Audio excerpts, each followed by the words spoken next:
একটি জাহাজ সমুদ্রের ঝড়ের কবলে পড়ে ঝড়ে লণ্ডভণ্ড হয়ে যায়।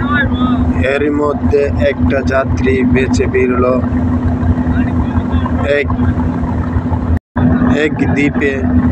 সে দ্বীপে জ্ঞান ফেরার পরে আল্লাহর কাছে সিজদা দিয়ে 2 হাত উড়ায় শুকরিয়া জানালো, হে আল্লাহ, তোমাকে অনেক ধন্যবাদ, আমাকে বাঁচিয়ে রেখেছ। তারপর সে জীবনযাপন করতে থাকলো সেই দ্বীপেই। তবে অপেক্ষা করতে থাকলো কোনো জাহাজ নিয়ে সেই পথ দিয়ে আসে।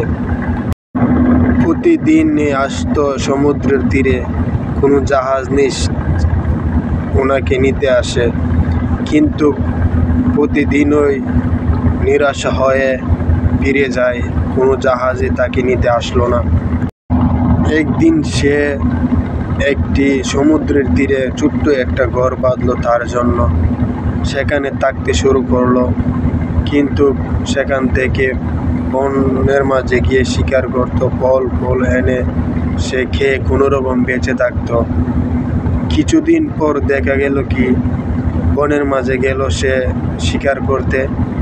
বন থেকে ফিরে এসে দেখে তার যে ছোট্ট ঘরটা ছিল সেটা পুড়ে অনেক ধোঁয়ায় আকাশ ভরে গেছে। তখন সে চিৎকার করে বলল, হে আল্লাহ, তুমি কি আমার ভাগ্যে এটাই রাখছিলা? তারপরে সে ঘুম থেকে উঠে পরের দিন সকালে দেখলো এক জাহাজ এই সমুদ্রের তীরে এসে ভিড়ল, দ্বীপের তীরে এসে ভিড়ল।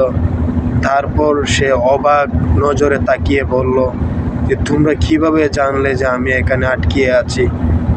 তারপর জাহাজের ক্যাপ্টেনে বলল, তোমার সেই দুয়াই বলে দিয়েছিল, সংকেত দিয়েছিল যে তুমি এখানে আটকিয়ে আছো, তাই তোমাকে নিতে আসছি। সে অঝর নয়নে কাঁদতে লাগলো যে আমার এত